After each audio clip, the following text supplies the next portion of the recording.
¿Qué tal estuvo la última charla? No menos.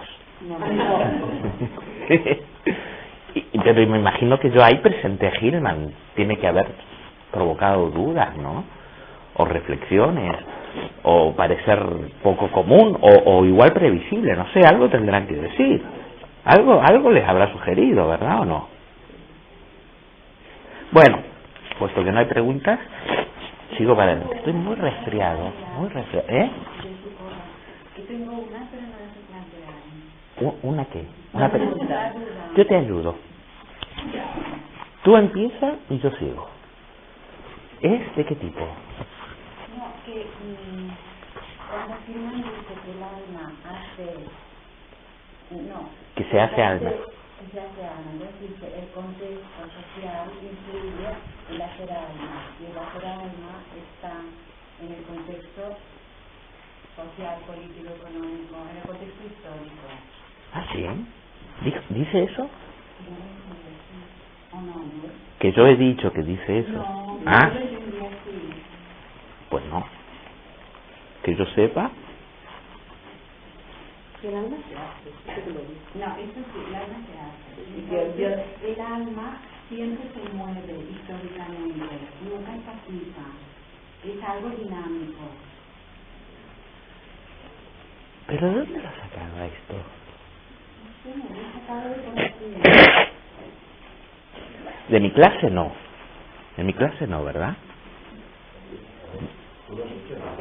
Yo sí que lo he dicho, pero no hablando de Hillman. Yo lo he dicho hablando de Eric, sí señor. Sí, en la respuesta a tu pregunta fue, en la clase pasada comenzamos con unas preguntas, se ve que el único que la ha oído soy yo, que la tiene fresca por lo menos. Empezamos con una pregunta tuya, ¿no? Primero esa pregunta tipo política, pero luego tú haces esa pregunta, ya Jung habla de que hay una evolución histórica de la conciencia, que el supuesto hombre prehistórico tiene una conciencia grupal y que el desarrollo de la conciencia individual ha tomado tiempo, una cosa así, ¿no? Debe ser a eso a lo que te refieres. Me imagino yo, estoy tratando de adivinar. No sé, yo cogí la idea de que para Jung el alma es una cosa fija, sino que se interrelaciona. Es que el tema es difícil. Y yo, claro, he intentado a lo largo de muchas clases que se liberen, pero es muy difícil, una tradición de cristianismo y de confundir alma con temas religiosos y de no poder desprenderse del lenguaje de sentido común para entrar en la psicología y seguir hablando como en la canción, ¿no? Me duele el alma, y creerse que alma es un... Siguen hablando del alma como de una sustancia, siguen hablando del alma como de una cosa que anda por ahí, y yo me he esforzado a lo largo de todas estas clases, empezando con Descartes además, y con Kant, en ir mostrando que la idea de alma que ha ido cambiando, no se puede llegar a nada sin una idea. Cuando ustedes hablan de alma, hablan a través de una idea que tienen, que no se dan cuenta de la idea que tienen, problema de ustedes. Pero hablan a través de un presupuesto de que ustedes ya imaginan que es el alma, a través de una idea. Espera, no es contigo. Y esa idea que se está usando todo el tiempo es del alma como una cosa sustancial. Yo me recuerdo en la última clase haber insistido, el alma no es ni como un pulmón, ni como un riñón, ni como un corazón invisible que ande por ahí, porque no es un objeto, no es una sustancia, no es. Se hace. No es, por lo tanto. No es un qué. Y esto cuesta entenderlo. Es como el razonamiento. ¿Qué creen? ¿El razonamiento es un objeto que anda por ahí? ¿Qué es el razonamiento? Es un proceso. Bueno, podemos hablar de... Me encontré con la misma... Abrí al Señor y me encontré los pulmones, el corazón y el razonamiento. Ni siquiera en el plano astral, porque se pueden imaginar, porque aquí son muy esotéricos, que en el plano astral hay una cosa equivalente al corazón en el físico, que sería el alma. Pues no, el razonamiento no es un qué, sino que es un proceder, no es una sustancia, por lo tanto, es un movimiento, un paso, un proceso. ¿sí? Esto he estado todo el tiempo tratando de enfatizar, pero es como que se olvidan y se cae otra vez en el uso vulgar de la palabra alma, que de hecho más que vulgar es para ustedes teológico, es lo que aprendieron cuando eran chiquititos y de tanto cura y de tanta cosa, y la salvación del alma y el alma, y nos salimos de la psicología y entramos en otra cosa. Entonces el intento era que ya a partir de Freud empieza la idea. A partir de Freud empieza la idea y la seguimos luego, vimos que nada del alma no es un qué, es un discurso, lo he dicho todo el tiempo. Un discurso no es una cosa. Puedo coger una mesa, puedo imaginar un átomo como una sustancia, pero un discurso, ¿qué es un discurso? Un discurrir, una forma de organizarse. Una forma de organizarse no es un qué, es una forma. Tienen que pensar, hay que pensar. Es que es inevitable, no se puede ir a golpe de intuición, de emoción, de sentimiento y de entusiasmo. No se puede, se está en un mar subjetivo, infantil, impresionable, sugestionable, están a merced de cualquier manipulador. ¿Qué no piensan? Es que no se han elevado todavía a la capacidad potencial de inteligencia. No, están en el estadio del perro y del gato, que se mueven por impresiones, por sentimientos, por presentimientos, por miedos, por imaginaciones. Pero atravesar esto para intentar entender, esto es fundamental, ¿sí? Somos adultos y queremos entrar en un tema tan complicado, tan complejo como la... Cuando decimos que el alma tiene que ver con la historia, en parte, era eso, que como proceso de la conciencia, el alma es el llegar a ser consciente de, y por supuesto va acompañado de inconsciencia, porque ¿qué es la inconsciencia? No es un qué, es la otra cara de lo que no te das cuenta. Siempre que hay un darse cuenta, hay un no darse cuenta, siempre que hay derecha e izquierda. No es que la derecha sea una cosa, la izquierda sea otra cosa. Con mano sí, mano derecha, mano izquierda, pero en una calle, su derecha y su izquierda son dos direcciones a partir de una línea divisoria. En cuanto pones la divisoria, hay derecha e izquierda. Pero no hay un objeto llamado derecha y un objeto llamado izquierda, sino direcciones que surgen a partir de una estructura. ¿No entienden a esto? No puedo creer que les cueste tanto, ¿no? Y por lo tanto, siempre que planteamos una dirección, hay una derecha o una izquierda, pero no hay un objeto llamado el objeto derecha y el objeto izquierda. No son cuartos, se mueven. Porque si yo giro, con mi dirección gira lo que está a la derecha y a la izquierda. Si fueran habitaciones, por mucho que yo gire, ahí quedó la habitación izquierda y la derecha. Pero la orientación de derecha a izquierda es relativa al observador. En cuanto giro, lo que está a mi derecha ha cambiado. ¿Lo entienden o no? ¿Es tan difícil esto que digo? No. Para ti sí. Vamos a ver. Mons, es tan sencillo. Cuando tú vas caminando de Ramblas para el mar, ¿el liceo está a la derecha o está a la izquierda? Y cuando tú vas subiendo por las Ramblas del mar hacia Plaza Cataluña, ¿eso qué quiere decir? Que la dirección es relativa a cómo camines tú. No que existe la derecha absoluta y la izquierda absoluta. ¿Se entiende esto? Bueno, es lo mismo. Es una mirada y que depende de donde te sitúes, es inconsciente, inconsciente o consciente. ¿Perdón? No, estoy medio sordo. No, soy yo que no oí, ¿eh? No es ella. El alma podría ser como un reflejo de lo consciente y de lo inconsciente al mismo tiempo. Yo no sé qué imaginan cuando dicen el alma, es que el problema está ahí. El problema es en utilizar una palabra detrás de la cual se esconden las fantasías más o incompatibles entre sí. Entonces dos personas pueden usar esa palabra, pero cada una de ellas pone detrás de esa palabra una imagen que no tiene nada que ver con la que pone el otro. Y así es imposible entenderse. Porque aunque tenga 4 letras la palabra, a lo que se alude con la palabra son cosas totalmente distintas. Si por alma entendemos, no una sustancia, estamos hablando ya a partir de Hillman, no una sustancia, Sí, y creo que haberlo dicho, el alma ni siquiera es un objeto, sino es la manera de orientarse a los objetos. Por lo tanto, jamás encontrarás al alma como objeto. Jamás, no es una cosa entre las, es la manera de abrirse a las cosas. Y eso ya no es una cosa. He dicho es una perspectiva, he dicho es una orientación. Y una orientación no es una cosa. Ahora sí. Entonces, Jung empieza ya a decir eso. Sí, no, en Jung no. Jung apunta un poco a decir... No, Jung todavía habla de regiones psíquicas, usa un mapa incluso, un mapa tipo estratos, habla de capas subterráneas y más profundas hasta llegar a capas prehistóricas. Y con eso está usando una imaginería en parte bastante sustancial. Aparece el alma como un habitáculo, vamos a decir así, imaginario, no literal, evidentemente. Aparece poblada de entidades en Jung. En Jung se habla de complejos, se habla de arquetipos, sea lo que sea eso. Si te dije, el alma está formada por complejos arquetipos, dioses, demonios, lo que quieras, ¿no? Por lo tanto aparece como un ámbito. Aunque en Jung hay mucho cambio del primer Jung, del Jung del medio, del Jung del final, hay mucho cambio. Empieza a poner por aquí, ¿por qué?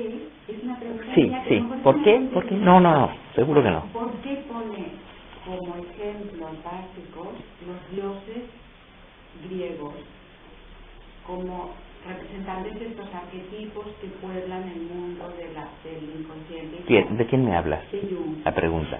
Pues, ¿Por qué no mira a su realidad y dice, bueno, esto es una tontería a lo mejor? No, esto es que te has leído a Gierig antes de tiempo. Se ha leído a Gierig antes de tiempo y quiere hacer un argumento guierigiano. Ya te veo venir. Cuando vas estoy de vuelta. Eso decía mi papá cuando era chico y me ponía tan nervioso. Cuando tú vas yo ya estoy de vuelta. Pero tenía razón.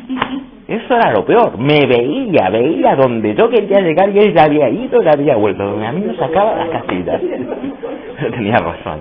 Y ahora lo comprendo porque ya estoy de vuelta. Ya sé a dónde va, ya sé de dónde viene y ya sé a dónde quiere ir. Pero yo no me metería con eso todavía. Preferiría hacer el camino progresivamente que ya saltar una meta de la que no hemos hablado para mirar desde ahí. Pero sí que he insistido a lo largo de todas estas charlas que tienen que oírlas, tienen que pensarlas, sobre todo no se lo tienen que creer, tienen que usar un material de reflexión, no dogma, acto de fe o manera de sentirse y conmoverse, porque eso no vale nada. Se conmueven hoy y mañana se conmueve por otra cosa y todo queda tan superficial. Permanecen intocados, intactos. No le ha pasado nada a ustedes, es decir, perdón de la palabra, pero siguen siendo los mismos pelmas. La gracia es que no, que algo entre, que algo rompa en uno. De tal manera que no importa qué diga, lo importante es que el cómo me oriento ha sido cambiado. Esto no lo puedo hacer yo. No se puede. Cada uno tiene que hacerse la propia cama. En la vida y en el conocimiento. Nadie te hace la cama y tú te acuestas. No. Tú duermes en la cama que tú eres capaz de hacer. Y si eres incapaz de hacer cama, duermes al abierto. Nadie puede hacerlo por ti. Nadie puede pensar por ti. El acto de pensar es un proceso. El que yo piense no los hace pensar ustedes. Ustedes están ahí escuchando los resultados del pensamiento de otro. No están haciendo nada. No están en activo. No les pasa nada. No, tienen que hacer el esfuerzo. Insisto, pero que es verdad. Va por ahí. Aquí sí que les pido un acto de fe. Créanme que si un día se esfuerzan por pensar, les va a pasar algo. Y si se limitan a repetir, a contemplar, a creer, a predicar una religión, un dogma o algo, no les va a pasar nada. Van a ser los mismos opencos con más cosas en el bolsillo. Cargados. Ahora llevo este libro, ahora llevo aquel, pero sigo siendo el mismo. La gracia no es llevar libros, la gracia es haber pensado, haber visto, haber hecho un proceso en el cual uno se descubre. Si yo camino, me siento caminar, lo importante no es solo el terreno que recorro, es lo que me pasa a mí mientras lo recorro. Pero si ustedes están sentados viendo la película de lo que vio Enrique cuando camina, ustedes están sentados. Por mucho que crean que están viendo lo mismo, no están sintiendo su sangre circular, no están sintiendo los músculos tonificados, están en pasivo, se están deformando. Y el que hace gimnasia es el otro, pues son ustedes los que tienen que hacer la gimnasia. Pensar es pensar en un tema, no se puede pensar viendo volar moscas en la cabeza. La cuenta que tengo que pagar, Juanita que me quiere, sonar el teléfono, qué pelida. Eso no es pensar, eso es estar aturdido. Pensar es plantear un tema, preguntarse por qué, tratar de entenderlo, ponerlo en cuestión, elaborar respuestas. Cuando alguien propone una respuesta, pensársela y discutirla si no la veo, ponerla a prueba. Y la transformación no ocurre solo con el tema, ocurre con ustedes. Esa es la puerta por la que hay que pasar. Ese es el precio que hay que pagar. Estar activo. Esa es la ascesis, la disciplina necesaria. No es una disciplina militar, es un discipulado, es decir, es hacer el ejercicio, es la ejercitación. No importa el texto, lo importante es que el texto o la clase o lo que sea se transforma en el tema sobre el cual ejercito. ¿Qué ejercito? El intelecto. A mí, lo que me diferencia de un perro y de un gato. Porque el perro y el gato también tienen entusiasmos y desentusiasmos y emociones, pero no tienen intelecto. A ver si se elevan a la estatura de lo potencial, de lo que por lo menos podría ser exclusivo de nuestra especie, porque somos humanos pero vivimos como gatos, con los mismos intereses de los gatos y de los perros: supervivencia, comer, follar, reproducirse, por Dios. Está bien, eso es necesario, pero no es suficiente. Hay que abrirse, hay que pegar el salto. Creer no sirve de nada. Creer en algo es meter más paquetes que llevar a cuesta tus credos. Ya vas pesado con tus apegos y encima vas con tus credos. Pero te mueres con lo que eres, no con todo lo que llevas en el bolsillo. Entonces tus credos, tus posesiones, tus intereses se van al carajo cuando te mueres. Te mueres con lo que eres. ¿Sí? Y lo que eres es lo que he caminado, no los lugares por donde pasé, mi cuerpo como está transformado por haber pasado. El intelecto también se transforma. ¿Se entiende? No es una... Es más, tiene el don, el intelecto, de volverse aquello en lo que piensa. Esto es único. Pensar en algo es ser eso que se piensa, serlo intelectualmente. No es mirar algo que está frente a mí y mientras lo miro aquello está enfrente. No, pensarlo es entrarle y ser entrado. Y en ese momento ya no existe más la separación entre el sujeto y el objeto. Esto es fabuloso. Claro que requiere estar disponible. Hombre, claro, requiere estar disponible, como todo en la vida. Uno no puede ir al cine, uno no puede ir a un concierto y no oír nada, porque uno no está disponible. Uno dejó su cuerpo y se fue a sus preocupaciones. Y le pasó por fuera. No hubo atención.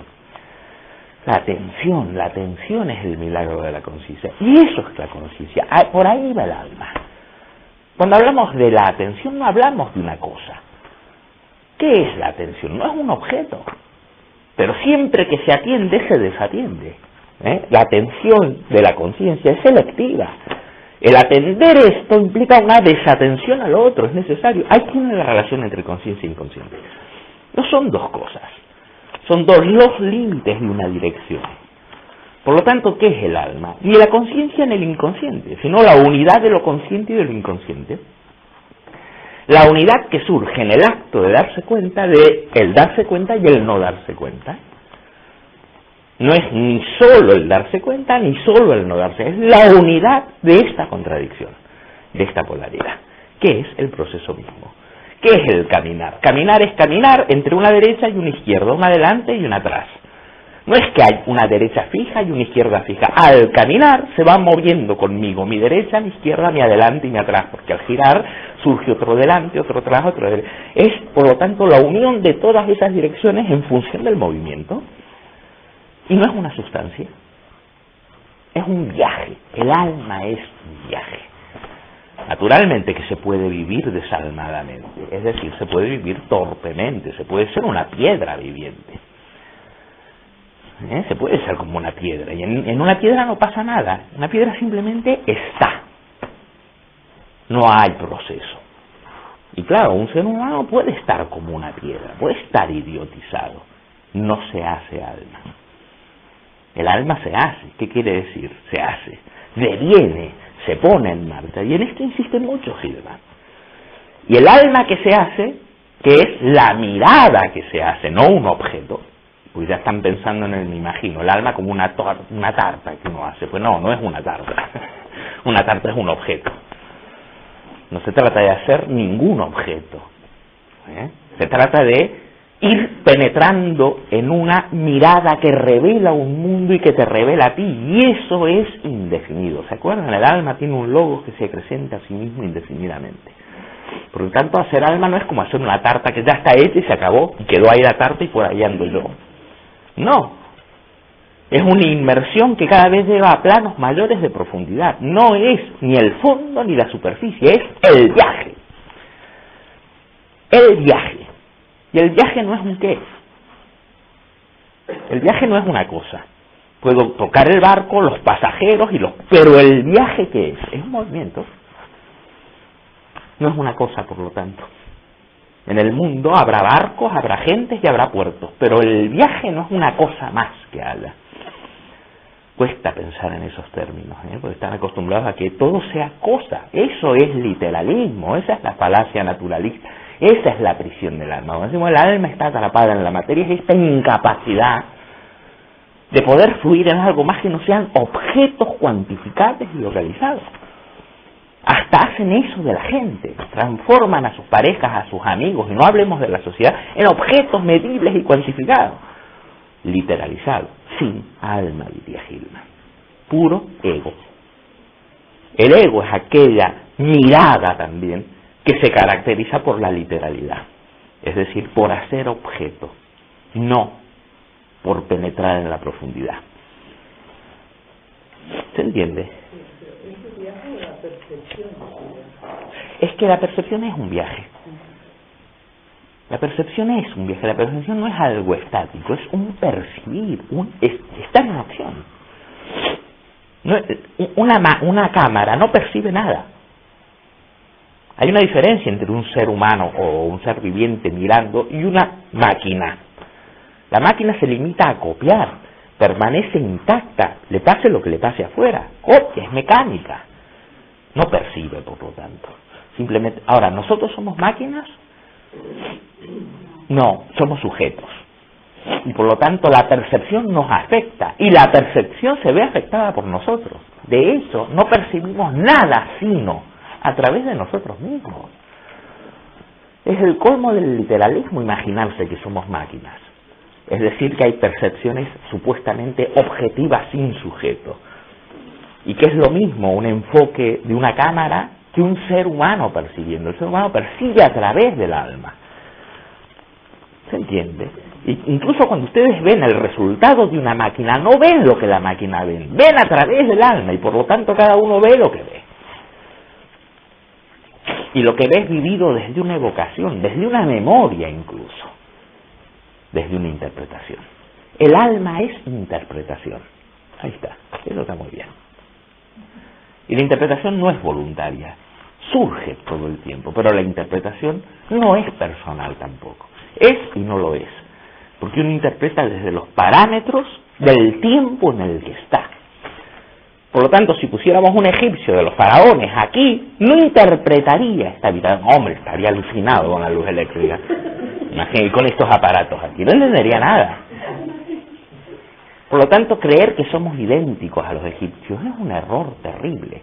Es cierto que los egipcios tenían 2 hemisferios cerebrales, 2 pulmones, riñones. Estamos hablando de biología. Pero el alma no es biología. El alma es el proceso de la conciencia. Y el proceso de la conciencia en el antiguo Egipto no es el proceso de la conciencia en la Europa del siglo XXI. Esa mentira en Occidente.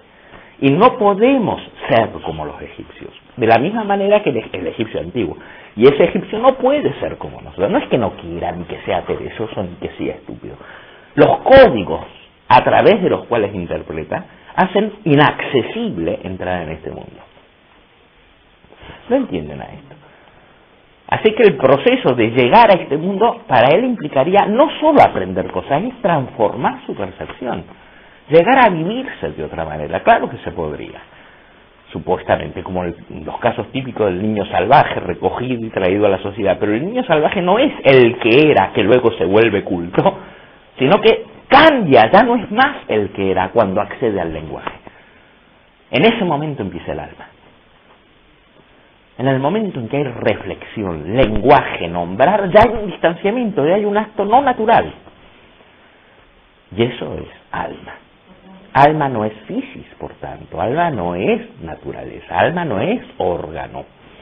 Alma no es objeto. Alma es el proceso de distanciamiento, de mediación. El alma media, es lo que media permanentemente. Es la mirada mediadora, por lo tanto, que abre mundos y te revela a ti también, siempre cambiando, porque tú también cambias. ¿Se entiende esto? Bueno, vamos a dejar eso, porque igual llegamos, igual no, yo no garantizo nada. Pero yo dije en la última, sintetizando, piensen que es un pensamiento riquísimo, riquísimo, que no se puede agotar ni en 1, ni en 2, ni en 5, ni en 10, ni en 15 charlas. Estamos hablando de un pensamiento que ha, entre muchas cosas, este pensador ha escrito y publicado 27 libros, ¿no? Y dice, no, que resuma 27 libros en 2 horas. Ni se lo sueñen. Lo que tienen que hacer, si les interesa, es ponerse en marcha y entrar en contacto con lo que dice ese pensador. Y no con el resumen tipo selecciones del Reader Digest que puede hacer Enrique para ustedes. Versión simplificada, digestible, fácil, elemental, que no me implique esfuerzo. No, esto sí, no. Esto es para picar el interés y se mueven, ¿no? Si les interesa. Que quede claro. O sea que lo que voy a decir es una simplificación extrema de algo muy complejo. Mucho. La clase pasada fue lo mismo, fue una simplificación extrema de algo muy complejo. Si eso les pareció maravilloso, pues les parece maravilloso una cosita para niños, una versión simplificada, trivializada, divulgativa de algo infinitamente más rico. Si eso les gustó, pues imagínense lo que puede ser el original. Están probando café descafeinado, sintético, químico, lo que debe ser buen café. Nada que ver, otra cosa. Es solo un lejano, remota analogía. Hay que ir a tomar el café, ¿no? Por mucho que me hablen a mí de café, hasta que no lo pruebo no sé cómo sabe. Es lo mismo, ¿no? Hay que probarlo. No oír todo lo que el otro te cuenta de lo que él sintió cuando tomaba el café. O tomar cursos acerca del grano, acerca del color del café. No sabrás cómo sabe hasta que no lo veas, ¿no? Y así es todo. Y el pensamiento también. O sea que esta versión es muy simplificada, aclaro. Por muy bonita que sea, claro que tiene medio. Yo soy muy bueno en mi profesión. Claro que es. Hombre, claro. ¿Puedes sintetizar en 2 horas? Sí, pero que no se queden contentos con eso. Que no se queden conformes y digan, yo ya sé, porque como hoy una charla de 2 horas no sabes nada. Solo tienes una vaga imagen de algo muy complejo. Dijimos que había para él 4 formas características de devolver el alma al mundo, es decir, de volver a mirar con profundidad de tal manera de que se revele una profundidad que solo aparece ante una mirada de profundidad, que es el alma, ¿no? Sí, continuamos con lo dicho. No puedo ahora ir más atrás. Y dijimos 4 maneras, si se acuerdan, ¿no? Está típico y eso está en su libro clave, Revisar la Psicología, que son personificar, que es una forma de darle alas a la actividad espontánea, anímica, de la imaginación. Es decir, es rescatar, poder darse cuenta de la presencia de lo imaginativo en todo acto. Y por lo tanto darse cuenta que detrás de una percepción, detrás de un pensamiento, detrás de una reacción, lo que habita ahí condensado, como si estuviera oculto, como inadvertidamente, es una imaginación, es un acto de imaginación. Por lo tanto, esa primera fase es un recuperar, seguir muy fiel a Jung. Todo esto ya comienza con la fantasía en Freud. En Freud sería lo mismo, darse cuenta de la fantasía que origina un síntoma, una conducta, una manera de vivir. El ser humano vive no por lo que dice ni lo que cuenta, sino por fantasías ocultas que se justifican en lo que dice y lo que cuenta. La persona puede decir, Yo me creo esto, pero lo que se cree no es. Lo que se cree es obligatoriamente porque hay la fantasía inconfesada, o sea, no reconocida, inconsciente por lo tanto, que es la base de ese pensamiento consciente. Eso es lo que intenta hacer Freud, eso es lo que intenta hacer cualquier persona que sea psicóloga, que hable con la psique. ¿Qué hay detrás? Jamás se queda con lo que aparece como todo lo que hay. Esa es la mirada superficial. Dice esto, ¿qué hay detrás? Mira para allá, ¿qué hay detrás? No a dónde mira, desde dónde mirará para mirar para aquel lado. Todo quiere decir otra cosa. Todo. Esa búsqueda de lo otro, detrás de lo manifiesto, hace alma. Eso es hacer alma. Quedarse con no hay más que lo que veo, eso es literalidad. Eso destruye al alma. Eso acaba en el cerebro. Eso es una vida sin alma, sin mundo animado y sin alma en la contemplación. Es puro ego, pura literalidad, puro mundo de objetos. ¿Se entiende? Por lo tanto, cualquier mirada psicológica es mirada que penetra. ¿A dónde penetra? A lo invisible. Quiere decir que toma todo lo visible como señal de lo invisible. Todo. Todo. Y no dice, esto oculta esto y se acabó. Porque esto, una vez que se ha hecho visible, tiene un invisible detrás. ¿Se entiende? Lo invisible, lo que sustenta todo, es imaginación. Y la imaginación no es una cosa, sino que es un flujo de imágenes, motivos, leitmotivs. ¿Se entiende? Así que el primer proceso, a ver si podemos hablar un poquito de eso, es personificar. Es decir, personificar no es personalizar, es todo lo opuesto de personalizar. Personificar un sentimiento, por ejemplo, es dejar de vivir el sentimiento como una propiedad que yo tengo para vivir el sentimiento como un daimón en el que habla un dios. Joder, eso sí es personificar. Y entonces, ¿quién puede ser tan egocéntrico de decir, no le prestes atención al sentimiento? Eso se puede hacer en un mundo personalista, que es distinto, un mundo egocéntrico, un mundo que no cree nada más que en sujetos humanos con propiedades. Mis sentimientos, los sentimientos son míos. Esto no es personificar el sentimiento, es destruirlo, transformarlo en una moneda que yo tengo, que no significa nada. Personificar es ver qué Dios hay en el sentimiento, qué Dios hay en el deseo, qué Dios hay en el miedo, qué Dios hay en la anticipación, qué Dios hay en esa angustia, qué Dios hay en esa esperanza. Y por lo tanto verlos como no míos. Al revés, yo de ellos. Qué cambio, ¿eh? Esto es una cultura del alma que se ha perdido, indudablemente. No estamos educados para reconocer el alma, estamos educados desde la mirada superficial. Es más, negamos la mirada anímica, decimos, son míos los sentimientos. No, tú estás poseído, son otros, son seres con vida. Por supuesto que no hablo literalmente. No digo que hay una cosa que son dioses que andan por ahí y que te tironean de los sentimientos. Es una manera imaginativa, nunca literal, de hablar de la autonomía de la psique.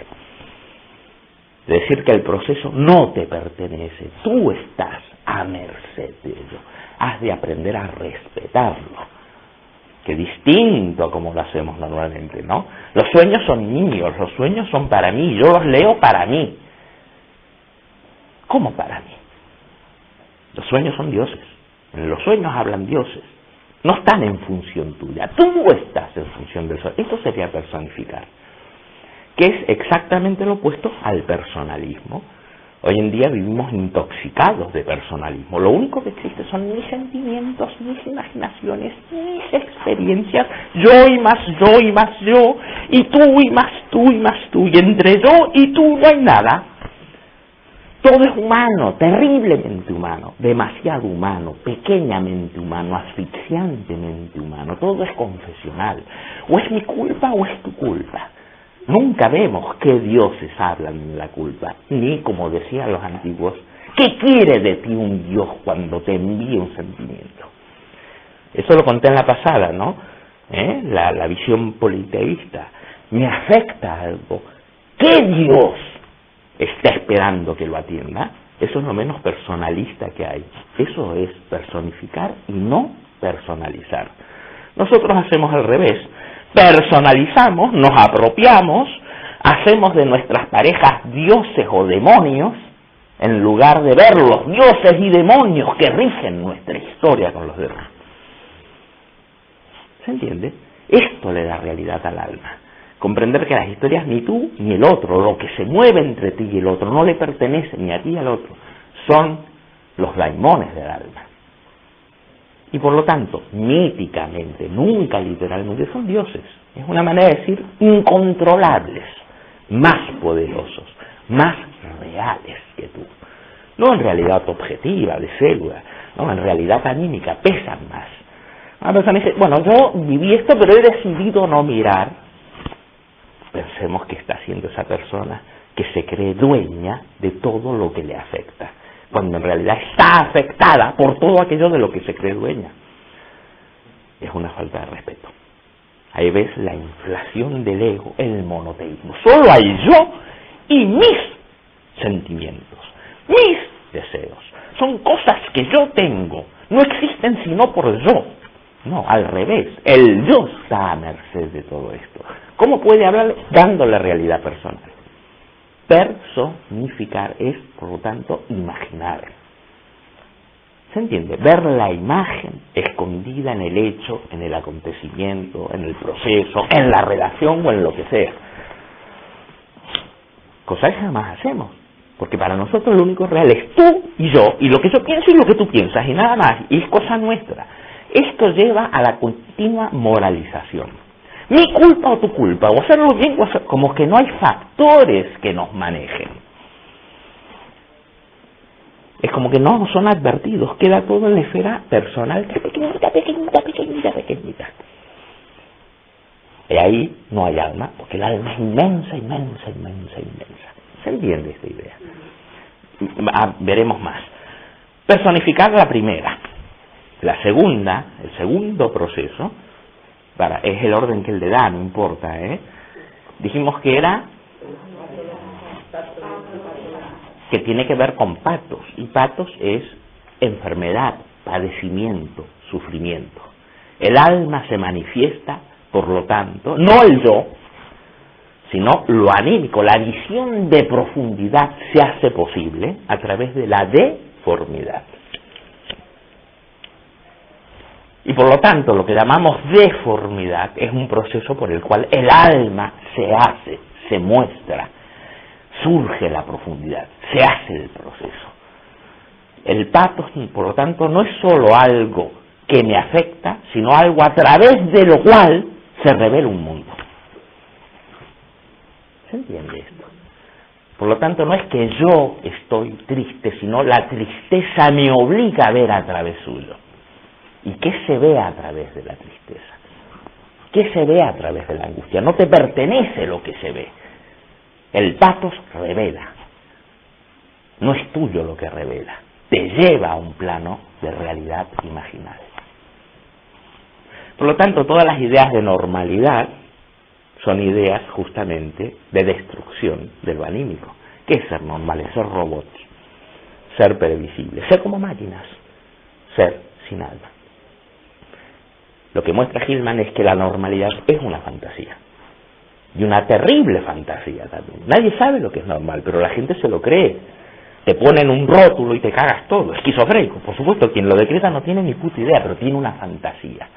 Su fantasía de lo que debe ser normal y su fantasía de lo que es locura. Pero no sabe qué fantasía. Cree que habla de ellos.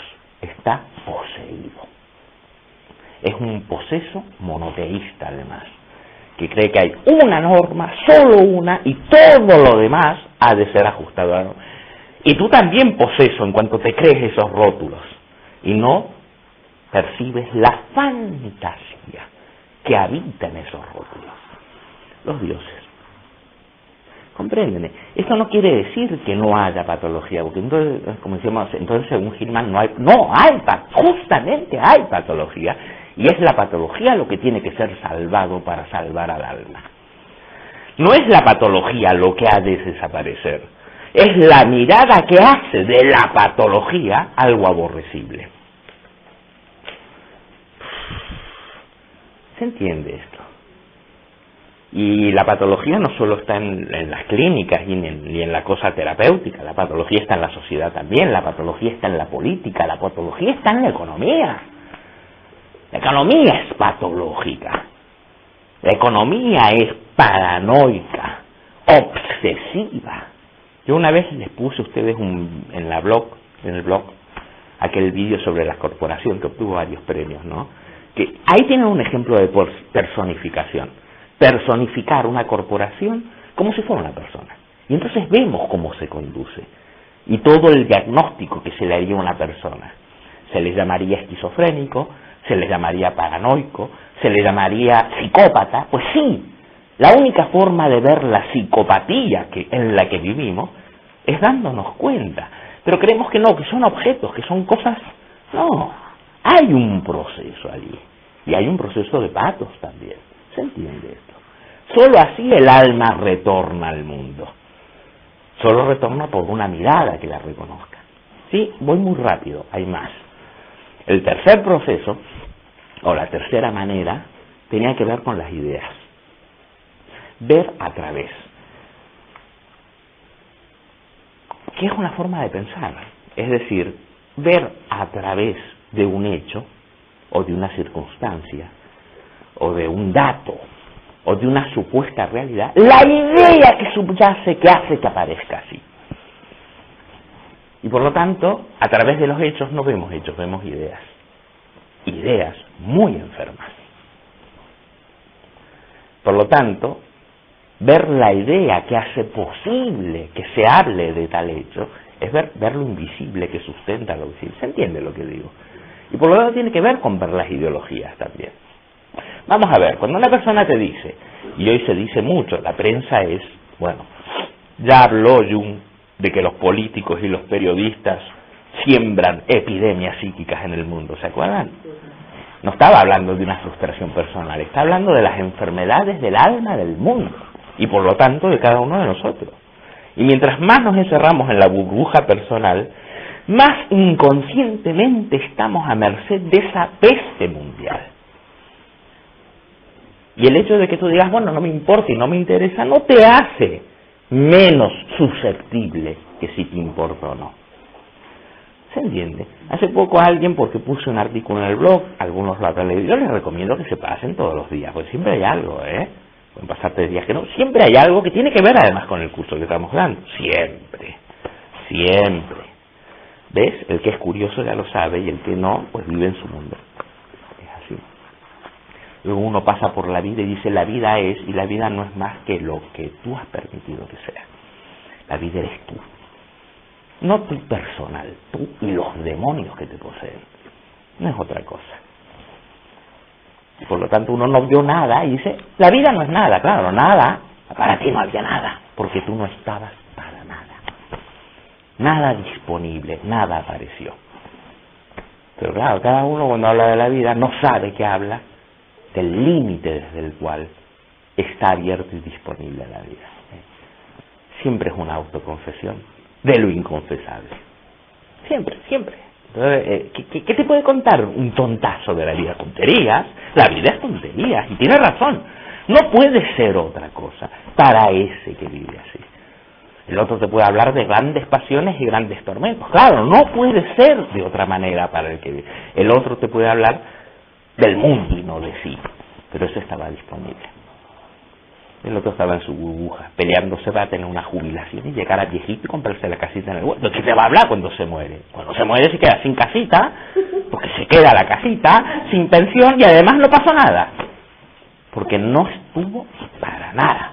Bueno, cada uno es así. Pues insisto tanto, de verdad que insisto tanto, porque ustedes son los que van a abrirse o no. Son ustedes los responsables en última instancia de su vida, les guste o no les guste. Y ante esto no hay excusas. Y no puedes decir, porque mi papá no me quiso, porque mi mamá no me quiso, porque todo eso estaba, pero ¿y tú dónde estabas? ¿Tú dónde has estado? Ese es el tema. Cada uno de ustedes, hay mucha gente que me ha dicho años más tarde de estar en cursos míos, porque pasaron intocados, como siempre. ¡Ay, eres genial! ¡Qué buenas tus clases! Intocados. No se divirtieron nada más. Muy común. pero años más tarde, golpeados por el patos es necesario para que haya alma. Poseídos por una patología, por un patos tremendo que los decía Enrique, oye, aquello que tú decías, ahora comprendo. No estaba en el momento, no estaba, pasaba por fuera, no estaba en la persona, no había, ¿se entiende lo que quiero decir? Ver a través es ver las ideas, y las ideas son grandes imágenes también, las ideas son dioses. Entonces, si yo, como se dice hoy en la prensa, hablo de los bárbaros islámicos, mundo atrasado, detrás de qué idea estoy mirando. ¿Cuál es la norma desde la cual puedo juzgar otra cultura cuando la juzgo así? ¿Se entiende? Hay una aplanadora ahí. No veo la idea, veo a través de la idea y entonces me aparecen unos cerdos sucios, ignorantes y primitivos. No pueden aparecer de otra manera si se mira desde ahí. Por lo tanto, el tema no es qué hay cuando se dice que hay tal cosa, sino cuál es la ventana a través de la que se mira, para que se vea así. Esto es ver a través de los hechos, ver a través de las informaciones, ver a través de los sentimientos, ver a través de las conductas. ¿Qué? La idea que sustenta eso. Al punto en que el mismo Hillman se confiesa ante todo un terapeuta de las ideas, no de la gente. Lo que está enfermo son las ideas. Querer ser normal, por lo tanto, es querer vivir de acuerdo a una idea patológica. ¿Se entiende esto? Que importante. Por lo tanto, las ideas nos poseen y hacen que vivamos en el mundo en que cada cual vive. Vive como vive, poseído por ideas aún no reconocidas.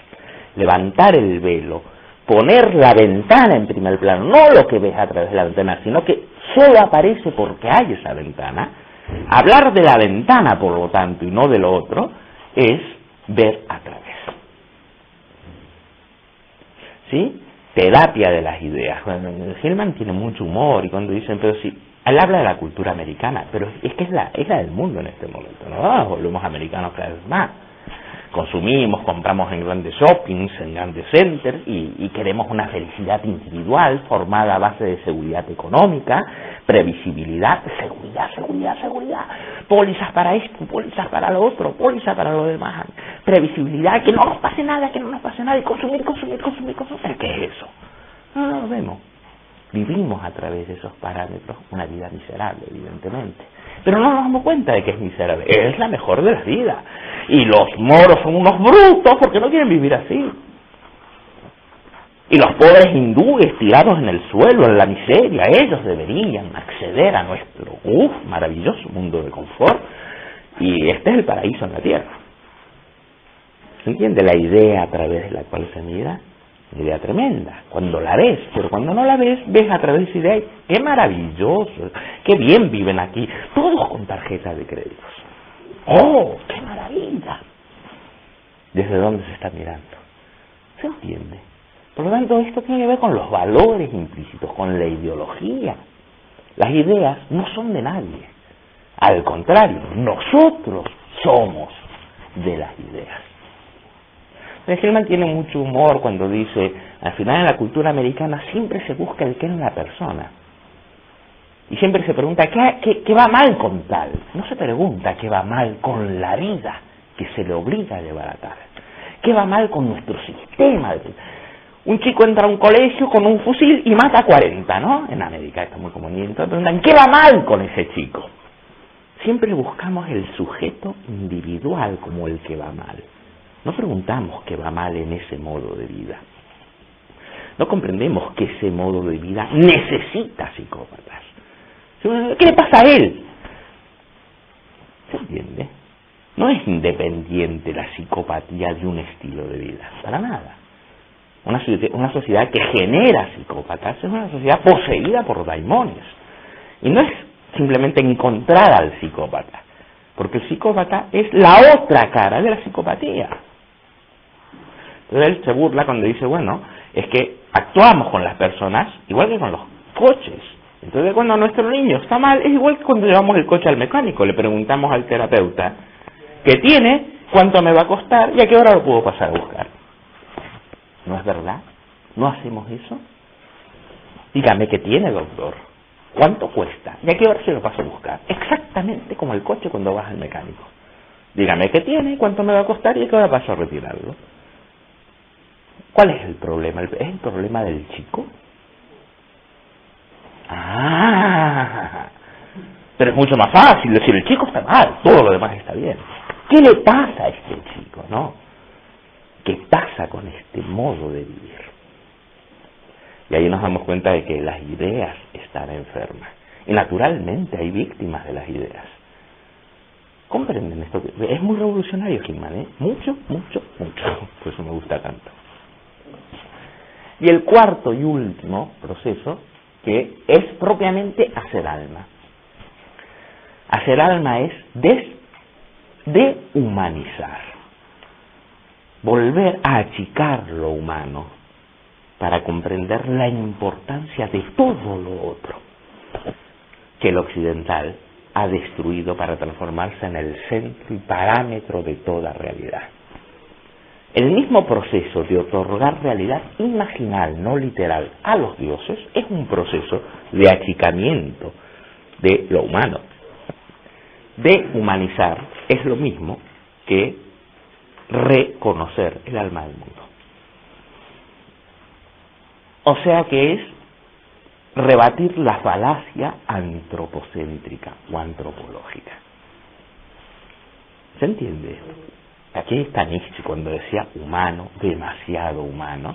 Estaba mostrando ese último de los hombres, el más pequeñito de todos, corriendo como un pulgón y creyendo que tiene la clave de todo, y es un zopenco, una plaga, un pulgón, que ha hecho del mundo una tontería manejable.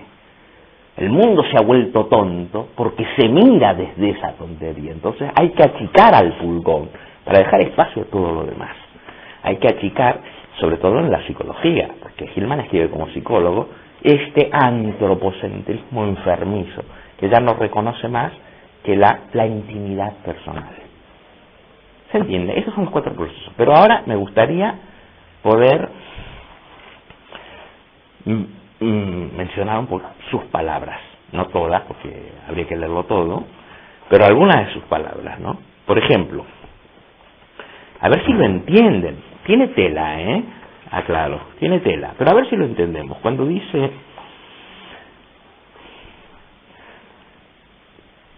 en el comienzo, como cita como a la Biblia, ¿no? En el comienzo es la imagen. Primero la imaginación, luego la percepción. Esto quiere decir, percibimos, aunque no nos demos cuenta, a través de las imágenes. Lo que percibimos, por lo tanto, no es lo que hay, sino lo que percibimos es lo que puede haber, dado que percibimos a través de la fantasía que empuja nuestra percepción. ¿Ven cómo no somos máquinas de fotografiar?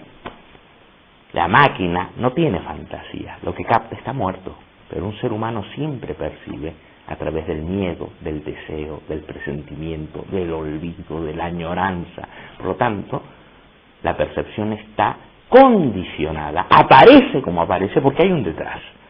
¿Cuál es ese detrás? Psique, proceso anímico. ¿Se entiende esto? O, dice él, primero fantasía y luego realidad.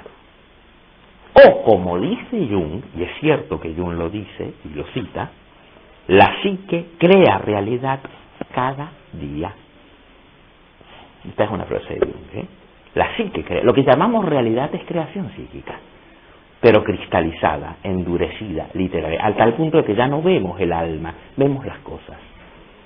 Son excrementos psíquicos.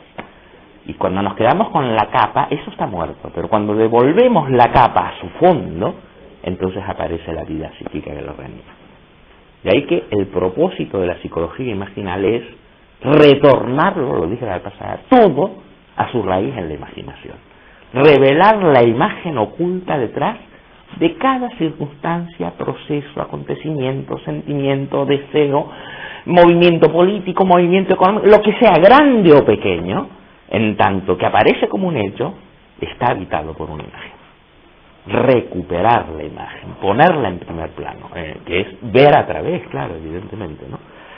La única expresión, dice Jung, que puedo usar para esta actividad, que es crear realidad cotidianamente, es fantasía. El hombre, dice Hillman, es primariamente un hacedor de imagen, y nuestra sustancia psíquica consiste de imágenes. Nuestro ser es un ser imaginal, una existencia en la imaginación. Somos, en verdad, de la misma sustancia, y aquí cita Shakespeare, de que están hechas los sueños. Cuesta, porque uno no ve, uno ve hechos, no ve el miedo que hace aparecer esos hechos, la negación que hace aparecer hechos, la ideología que te obliga a ver el hecho. No ve el deseo reprimido que manifiesta, no, uno ve hechos, pero esos hechos son la caparazón en la que cristaliza psique. Es fuerte esta afirmación. Luego dice, porque nuestro material psíquico es imágenes, el hacer imágenes, no mío, sino del alma, no es que yo haga, el alma hace imágenes. El hacer imágenes es la vía real, la vía regia, el camino real al proceso de hacer alma. Y aquí está refiriéndose a Freud cuando Freud dijo los sueños son la vía real al inconsciente, ¿no? Entonces él dice, el darse cuenta de la imaginación siempre presente es el camino real para hacer alma, no hacer ego, hacer alma. Mientras más alma hay, menos ego. El ego se achica y se descubre habitando en multitud, en medio de imágenes que lo poseen. En cambio, cuando no hay imaginación, sí que hay ego. Estoy yo, lo que yo digo, lo que yo quiero, tú, y entre yo y tú nada, y yo lo tengo claro. Claro, ahí hay literalismo. Ese ego está poseído y ni siquiera lo sabe.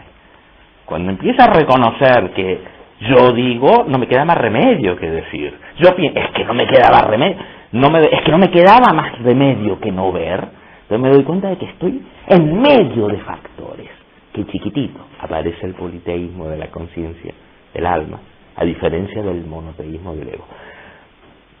Toda la psicología imaginal, siguiendo a Jung, es un fuertísimo ataque al egocentrismo.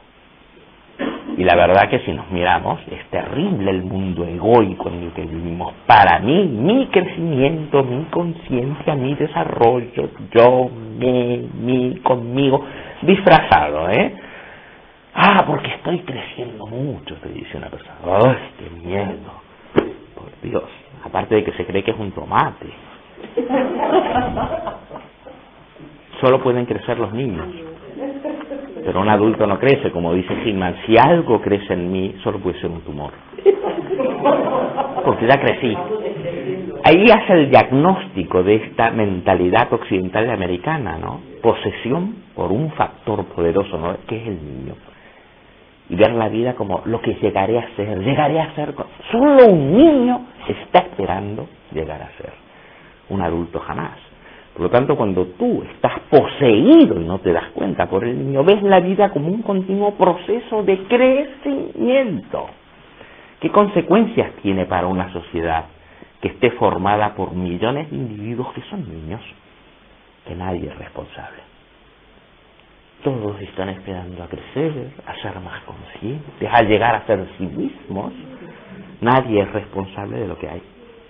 No, el diagnóstico de Hillman es porque muestra que esa persona que se cree tan meritoria es una posesa. Y posesa por un arquetipo travieso y muy peligroso, que es el eterno niño, que no está adentro, está en el mundo. Y esa persona dice, no, yo me esfuerzo en crecer. Es un pobre niño compelido a crecer, porque ve el mundo desde la actitud infantil. Ahí vemos que ve lo que ve porque mira a través. Cuando revelas la ventana a través de la que mira, te recuerdo, Dios mío, estaba hecho un niño pequeño, no me da cuenta. Y veía como ve un niño pequeño, llegar a ser grande en conciencia, llegar a ser grande en espíritu, llegar a nunca lo que ya estás siendo. Está lo que cambia y está lo que no cambia. una cultura de niños, no quiere aceptar lo eterno, lo que no cambia, lo inmutable. Cree que todo es mejorable, todo es desechable. Es el peligro del niño. No se da cuenta de que lo que es y es. Por lo tanto, no puedes cambiarlo todo. El tema no es lo que llegues a ser, el tema es lo que siempre ha sido. Pero esto al niño no le gusta, porque el niño quiere crecer. Quiere ser un niño, quiere que le falte. ¿Se entiende esto? Bueno, estas son miradas poderosas de Hillman. Esto lo ha revelado él y toda su escuela, ¿no? Luego dice, el hacer alma requiere soñar, fantasear, imaginar. Vivir psicológicamente significa imaginar cosas. Estar en contacto con el alma significa vivir en conexión sensual con la fantasía. De hecho, todos vivimos en conexión, pero no lo sabemos porque creemos que son hechos, que no es fantasía, son hechos. Y es la fantasía que te habita la que aviva esos hechos. ¿Se entiende? Por lo tanto, en conexión sensual es reconociendo el elemento psíquico y no hablando solo de hechos físicos o químicos, lo cual es una fantasía también, que quede claro. Estar en el alma es experimentar la fantasía en todas las realidades y la básica realidad de la fantasía. Bueno, basta, se podría seguir porque es maravilloso, qué gran escritor, La fantasía en toda realidad y la realidad de toda fantasía. Esto es Hillman. Ese jueguito es muy de Hillman. Luego, vamos a otra. Tengo marcados aquí unas páginas. En la página 32 parece que dice algo muy importante. Así, dice. Nombrar. Él habla mucho de las palabras. Él habla mucho de la palabra y el riesgo de creer que la palabra es una cosa vacía que designa un objeto. Eso también es una fantasía, se llama nominalismo. Cuando dice Hillman, la palabra tiene un ángel, la palabra es una idea. Tienen el ojo con las palabras crean mundo, las palabras nombran desde la imaginación. Por lo tanto, hay que reimaginar el lenguaje también, reconocer el lenguaje. Cuando una persona te dice, estoy ascendiendo en mi trabajo, fíjense la metáfora que hay ahí, es ascenso, no es descenso, no es una metáfora de profundidad, es una metáfora de despegue. Es la misma metáfora que existe en las doctrinas espirituales. Pero es oír al lenguaje, otra vez. No solo oír lo que el lenguaje dice y no darte cuenta de que hay un lenguaje en el medio y que dice lo que dice porque habla con tales expresiones.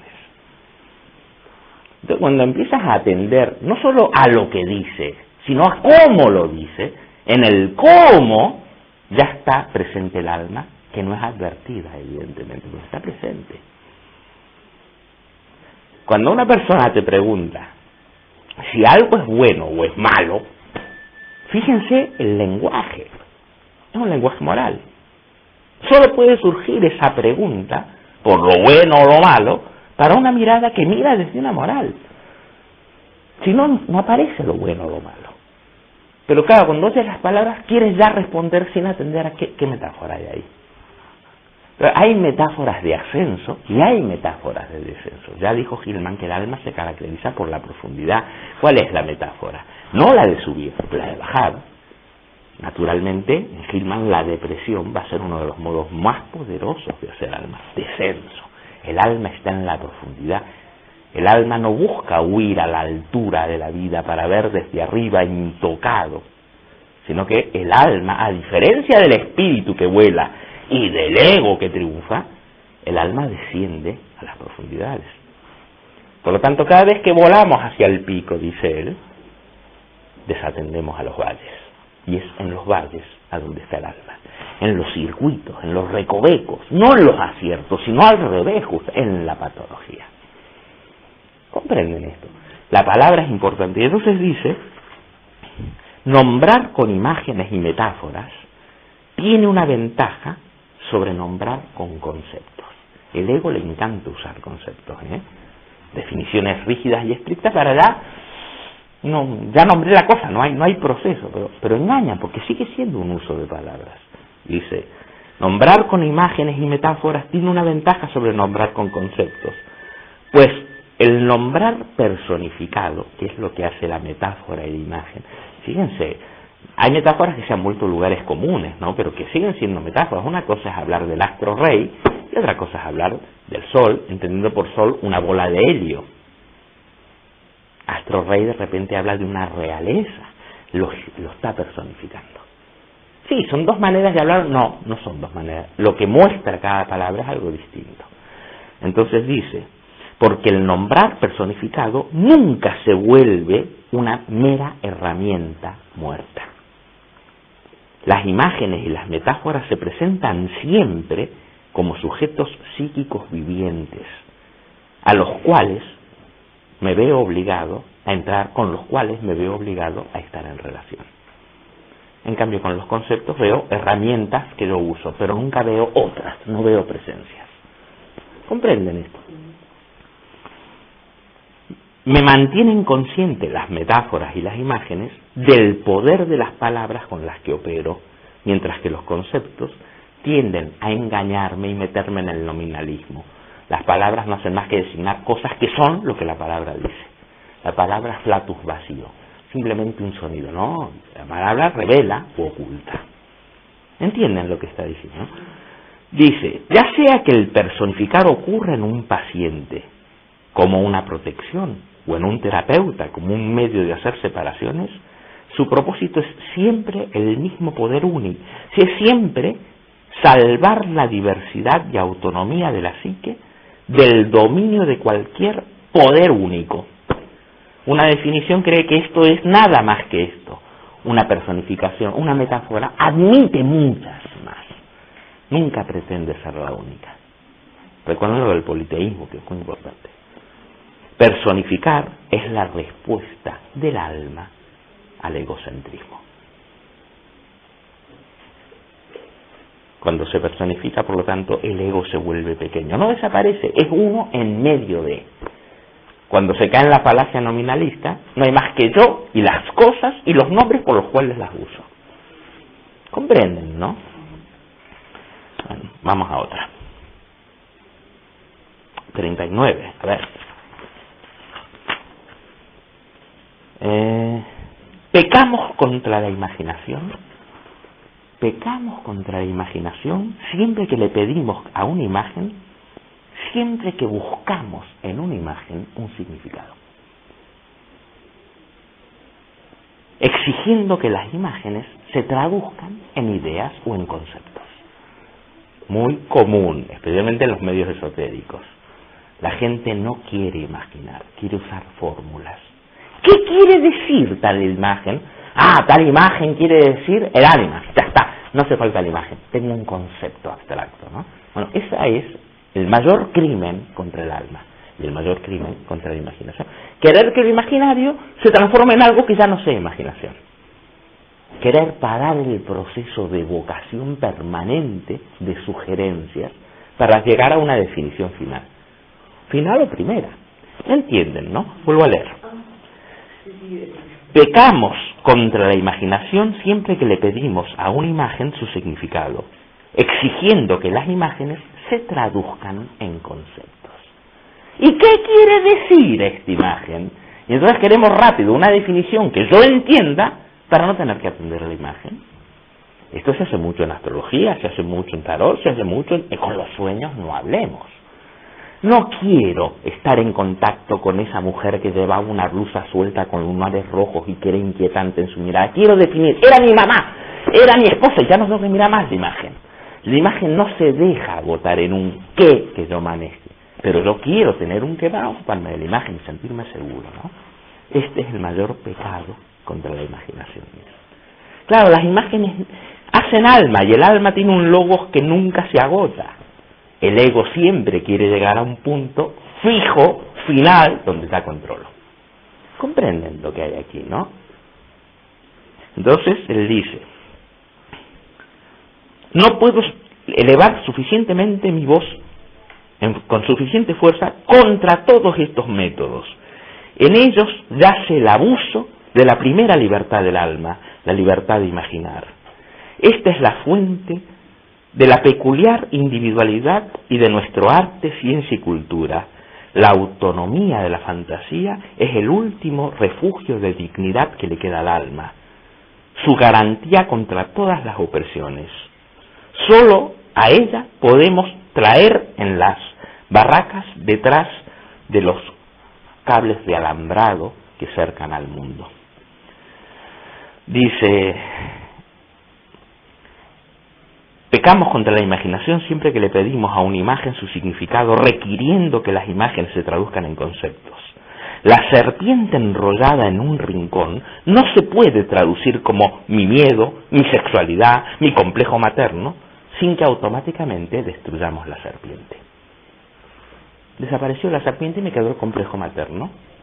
¿Y qué pasa con la serpiente? Ya no me ocupo más de la serpiente, sé que era mi complejo materno.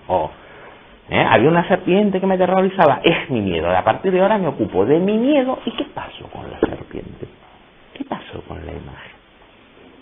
¿Se la mató? ¿Se entienden esto? Es muy agudo. Dice: la serpiente enrollada en un rincón no se puede traducir como mi miedo, mi sexo. Además eso es personalismo puro y duro, ¿no? Mi miedo, mi sexo, o mi complejo materno, sin matar a la serpiente. No oímos música, ni tocamos esculturas, ni leemos historias con el significado en la mente, sino que la oímos, a la música, las estatuas y los cuadros, a fin de poder imaginar. Y esto es verdad. A mí me gusta mucho el arte, como imaginación, y siempre me ha molestado mucho cuando una persona dice: ¿pero qué quiere decir esa música? Bueno, no quiere decir nada. Esa persona quiere que le des una idea para no oír. Por ejemplo, le dices: es la lucha de la voluntad contra el destino, entonces ya no oye la música, ya tiene un concepto. Pues la música no quiere decir nada, es. ¿Qué quiere decir este cuadro? Pues no quiere decir nada, quiere sugerir, míralo. No, yo ya sé que en este cuadro es el sufrimiento del artista ante la opresión. Ya no hace falta el cuadro, muchas veces lo he dicho, ¿no? Y a los pintores se ofenden. Digo: oye, si a tu cuadro le pones como título rechazo de la sociedad sexista, pues no pintes el cuadro, pon el título, ya está. ¿Quieres decir? No quieren imágenes, quieren conceptos. Pero no es así. Una estatua, un cuadro, una música, no quieren decir nada, evocan, despiertan, es una relación sensual con la fantasía. Pero el ego quiere un concepto. ¿Y qué hace cuando tiene un concepto? Pasa de la obra.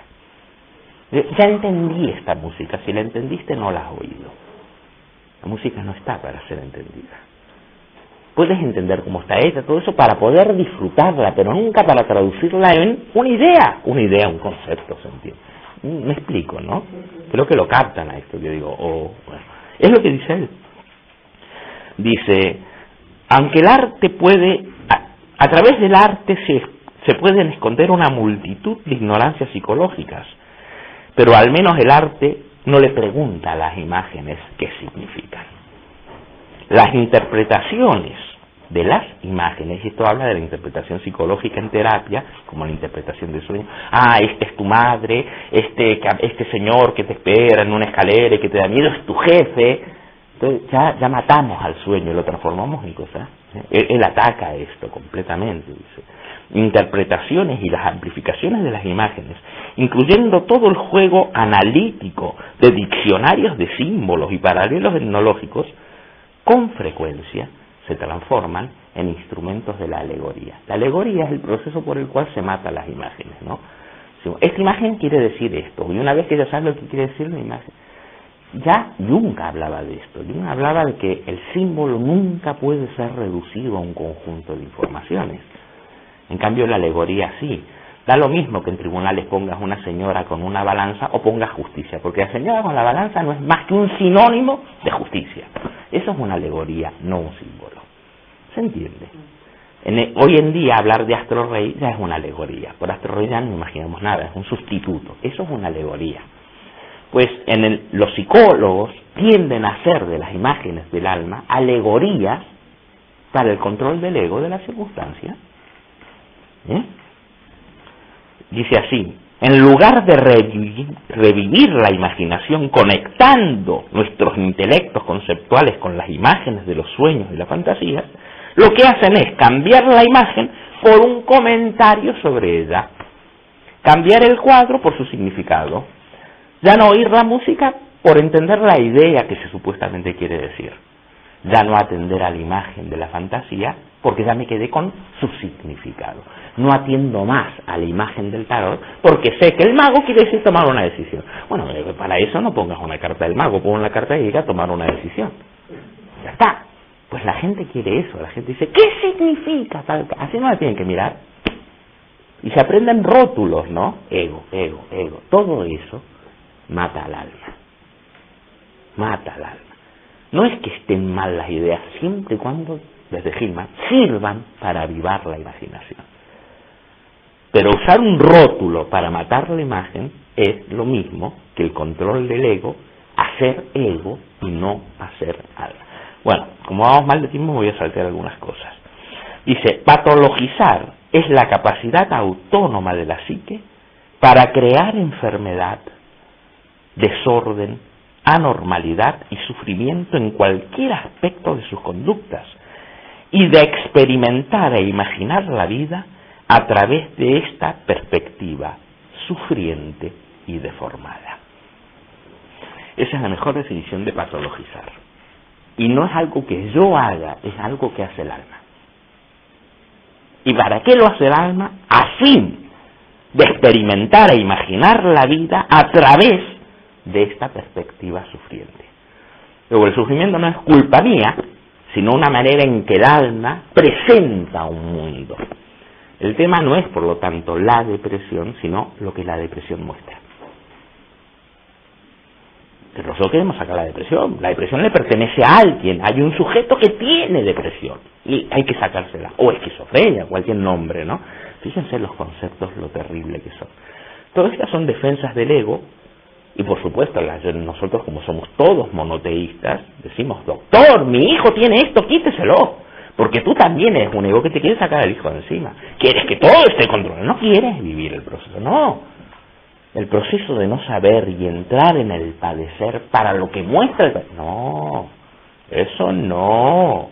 Tiene que ser yo, él, algo que tiene él, algo que tengo yo, algo que nos quitamos, y todo sigue igual. En esto estamos todos implicados. Todos. Esto es lo que nos gusta mirar. Entonces decimos, está enfermito, tiene algo, hay que sacarle algo y está normal. No, todo lo que pone en juego esto, todo el proceso en el que entra, no lo voy a mirar. Es algo que tiene mi pareja, yo no tengo nada que ver. Que le curen a mi pareja, yo ya estoy bien. ¿Qué me pasa contigo al vivir una relación con una persona así? ¿Qué te enseña este sufrir? ¿Qué te muestra? No. Es un problema de ella, que vaya a un psicólogo, un psicoanalista, que le den un sedante, que le quiten, que... Yo dejo el coche y que me digan qué tiene, cuánto cuesta y cuándo me busca. Habla del sentimiento de el sentimiento de comunidad y tributario. Sí, lo que pasa es que Adler se queda mucho todavía en lo humano, ¿no? Adler sigue en una perspectiva humana. Yo quería leer un momento donde él dice que, pero no sé si voy a llegar, toda fantasía dice algo sobre el alma, no sobre el ego. La diferencia es que los psicólogos y la gente y los diccionarios de símbolos y todo esto quieren que las fantasías digan algo para el ego sobre el ego. Soñé tal cosa, quiere decir que yo hago esto, o me aconseja que yo haga aquello, o me habla de mi pareja, o me habla de mí, todo para el yo, ¿no? Pues al revés, la fantasía habla del alma, no habla de ti, dice él. Un cambio completo, ¿no? Por lo tanto, no está a tu servicio, es un modo en que el alma se hace, es un llamado, por lo tanto. Dice él, toda fantasía dice algo sobre el alma al margen del contenido concreto de la fantasía. Ya el fantasear es un enunciado del alma sobre sí mismo. Esto va a ser muy importante en Vieri. Por lo tanto, ¿qué cuenta el alma de sí misma en esa fantasía? Y no ¿Qué me dice a mí y cómo le puedo sacar provecho y cómo yo puedo crecer y cómo vivir mejor y cómo quitarme un síntoma? Yo. Claro que la persona no es consciente que hace eso. Cuando lo hacemos no nos damos cuenta. Esto es lo terrible. Que nos consideramos centros del universo y no nos damos cuenta. Y entonces, ¿en qué universo vivimos? Egocentrismo. Es necesario, por lo tanto, estar poseído por síntomas, porque son una humillación para el egocentrismo. Mientras más egocéntrico, más síntomas. Es necesario. Más presentes están los dioses, como pueden estar en un mundo donde no hay espacio para ellos.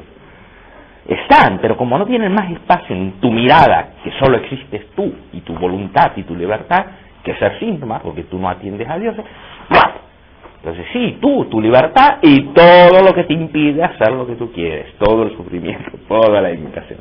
Es que no tienen otro camino. ¿Se entiende esto? Dice, a ver si tengo más copiadas. De ahí él habla de la importancia de los mitos. Los mitos nunca son literales, nunca. Los mitos son importantes para salvar. Salvar quiere decir no interpretar.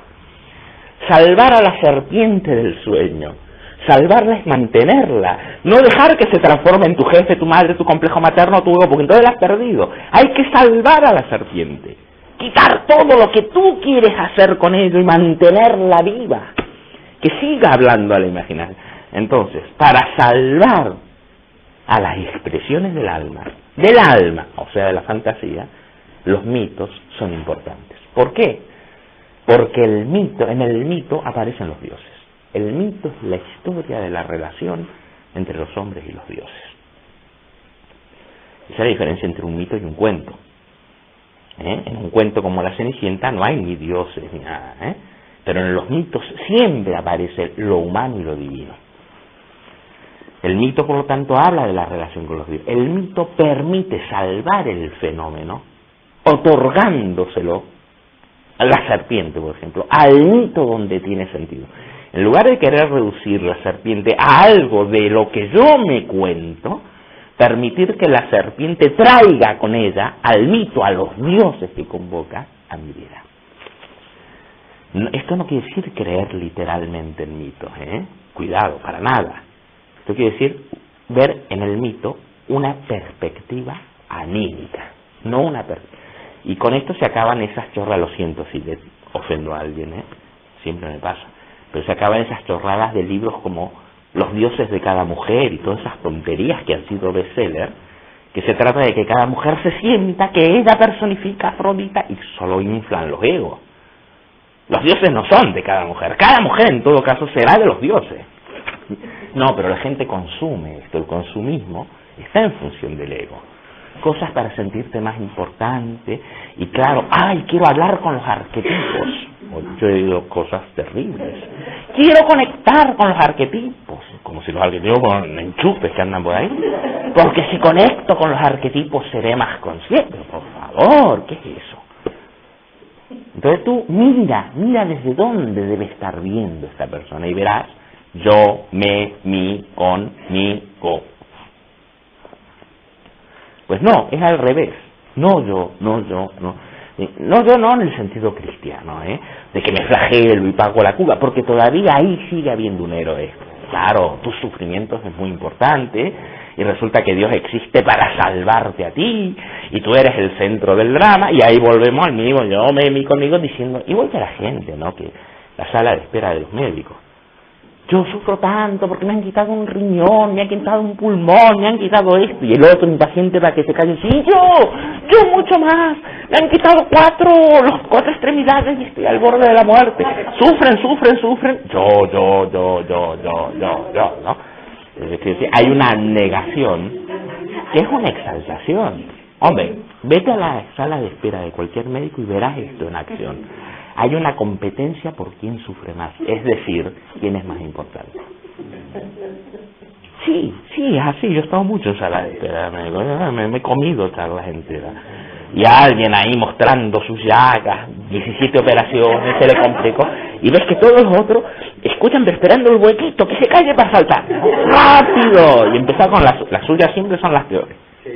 ¿Sí? Entonces no oigas lo que dicen, oye desde dónde están hablando. Esto es mirar a través. ¿Y qué ves? Que tanto sufrimiento no es sufrimiento, son medallas.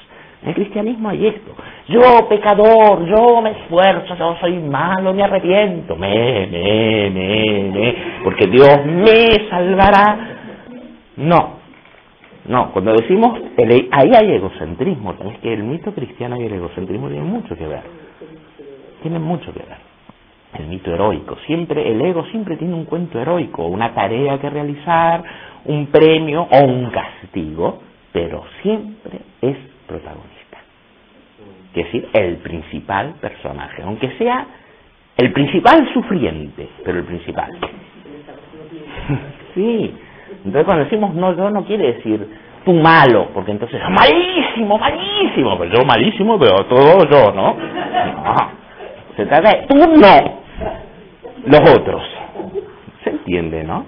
Él habla mucho, por lo tanto, de la importancia del mito, pero tampoco lo vamos a ver porque no nos da tiempo.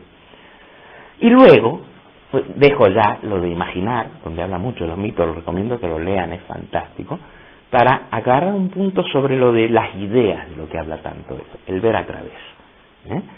Dice, el alma, no yo, el alma necesita ideas. ¿Qué quiere decir? Página 119. Que saltos, y el libro no tiene desperdicio, pero ¿qué le vamos a hacer? Dice así: una psique, un alma con pocas ideas psicológicas, no ideas científicas, ideas imaginativas acerca del alma. Es que no puedes ver al alma sino a través de ideas. Un alma con pocas ideas psicológicas es fácilmente una víctima. Tiene muy pocos medios para orientarse como alma en un campo psicológico. También pierde la capacidad de ver a través de las ideas que se le imponen, pregunta las preguntas equivocadas y se olvida de sí mismo como alma.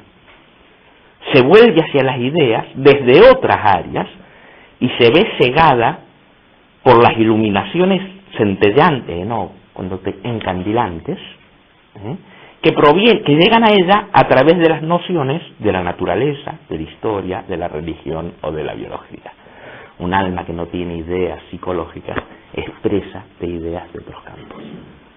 Y entonces esa alma se cree que es cerebro, esa alma se cree que es ego, esa alma se cree que está atrapada en una persona y que es un órgano dentro. No tiene ideas a través de la cual expresarse. ¿Se entiende eso, no?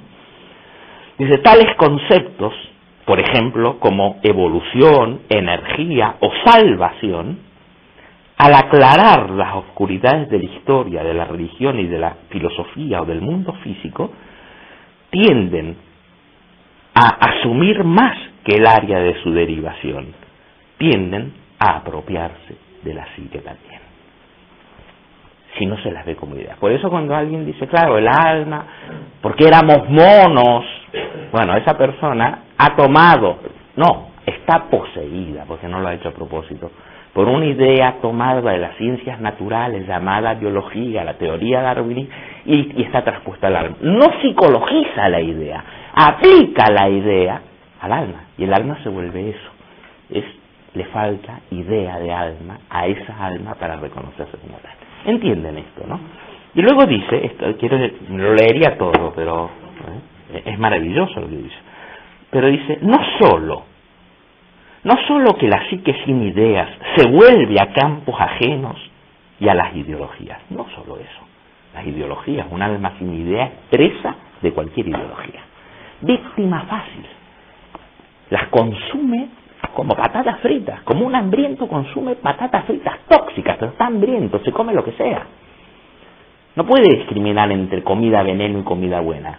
Está tan hambriento que no sabe nada. Bueno, un alma sin idea come veneno, víctima de cualquier ideología, la P lo manejan como quiere, el sistema de valores social, se lo traga todo y percibe todo a través de él. Entonces dice así, no solo se vuelve a campos ajenos y a las ideologías, sino que también se vuelve hacia otra gente pidiendo una idea acerca de tal o tal problema en busca de conocimiento, en busca de verdad religiosa o en busca de guía espiritual.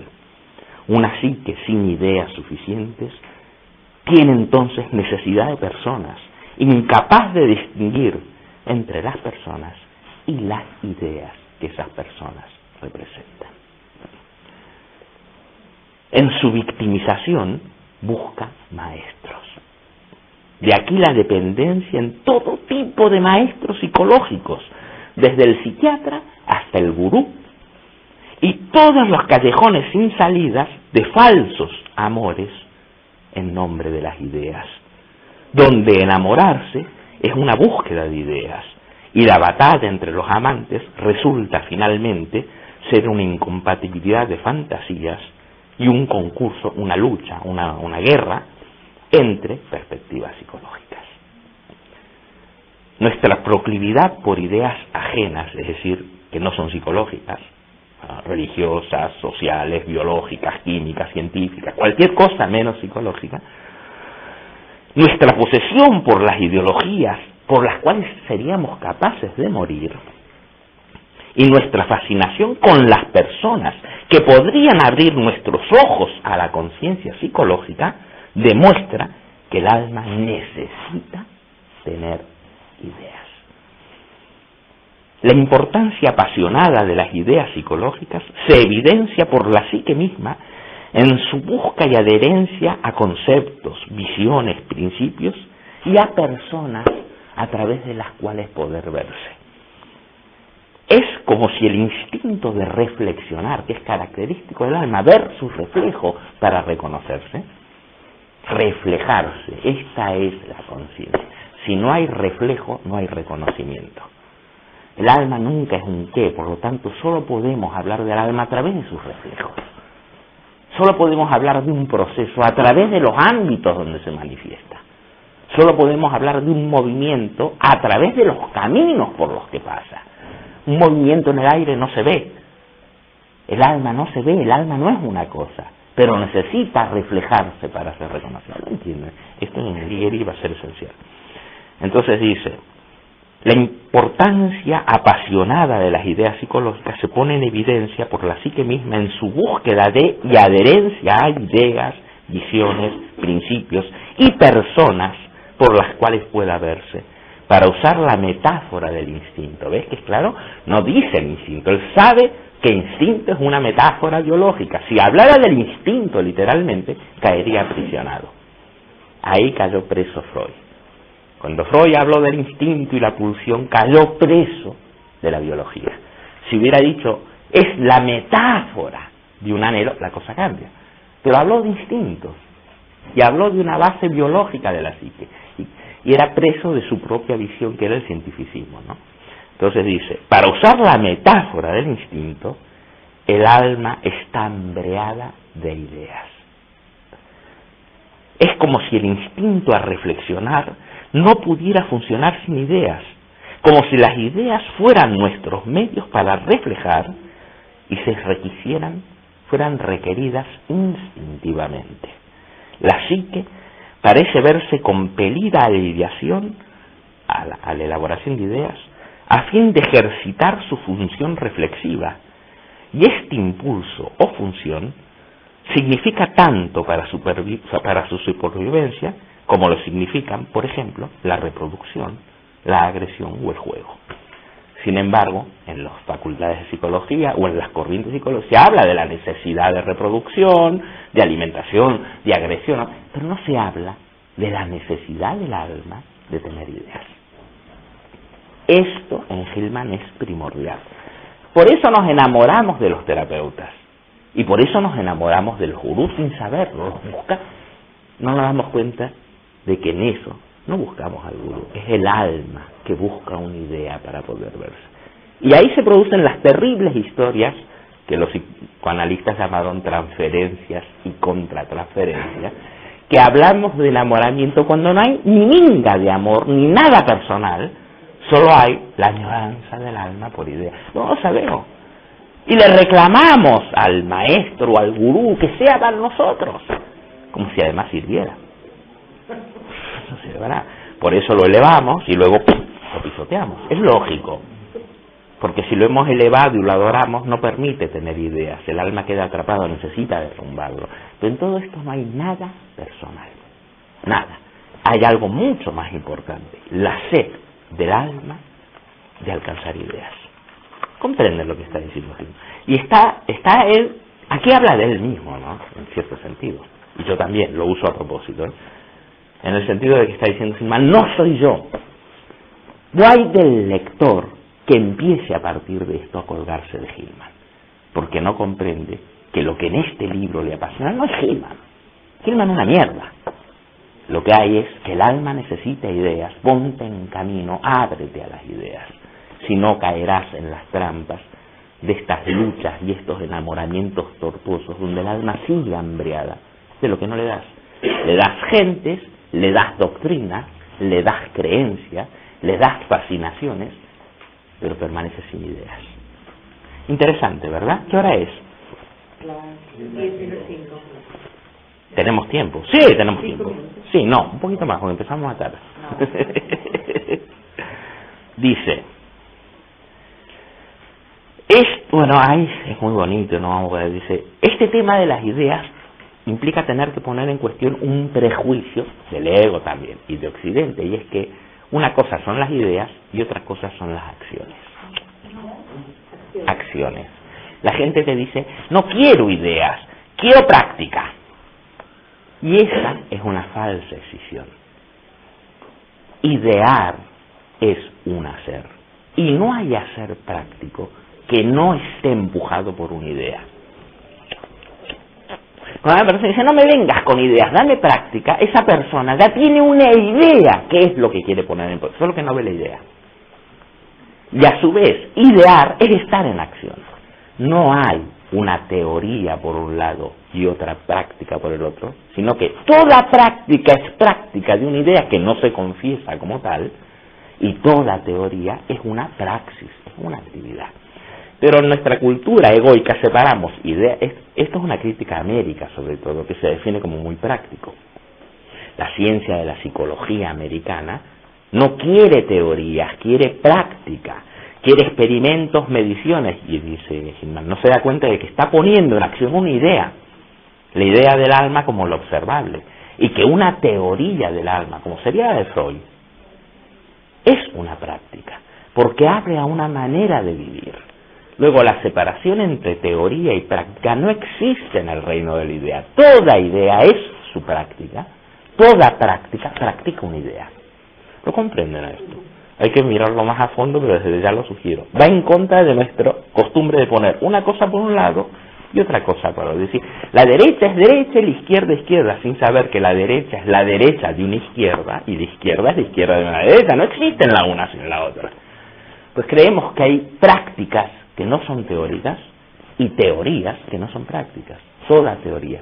Entonces, querer decir, esta teoría no me sirve porque no es práctica, es no darse cuenta de que la teoría ya implica una manera de ver y estar en el mundo. Creer que hay una práctica que es un mero hacer, es una ceguera para la idea que hay detrás de ese supuesto hacer sin ideas. ¿No entienden?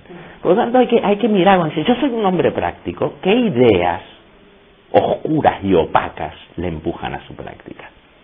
No hay un hombre práctico, hay un hombre que practica ideas que no reconoce nada más. Por ejemplo, la idea de ganancia, la idea de asegurarse, eso que él cree que no es ninguna idea, es una mirada sobre el mundo bastante terrible. ¿Se entiende? Yo soy práctico, quiere decir, no que yo hago cosas que son lo lógico, ¿ya? Hago cosas a fin de servir a una idea de la vida que no me doy cuenta, pero que me tiene atrapado. Por lo tanto, estás practicando una teoría, solo que no la ves. Y toda teoría, el momento en que se ve a través de ella, te hace vivir de una manera. Luego, decir que una teoría solo vale si es practicable en un laboratorio es un error, porque la práctica del laboratorio solo vale para una teoría de la vida. Entonces, el criticar, por ejemplo, a Jung porque es místico y no es practicable es un error, porque su teoría lleva a una forma de vivir, que es una praxis. ¿Comprenden esto, no? Dice así, el psicologizar, que es ver a través, atender a las ideas psicológicamente hablando, ideas del alma para el alma, no ideas de la psique para el ego, que eso no es psicologizar, eso es egocentrismo puro y duro, no es hacer psique, ¿eh? Dice, el psicologizar no resuelve los problemas. Evidentemente, ¿quién quiere que se resuelvan los problemas? El ego. Los problemas son los dioses. El ego quiere vivir sin dioses para ser el único. El psicologizar no resuelve los problemas, sino que los disuelve en la fantasía que está congelada en ellos. ¡Wow! ¡Qué bonito! O sea, detrás, en lo que tú llamas un problema, hay una fantasía literalizada.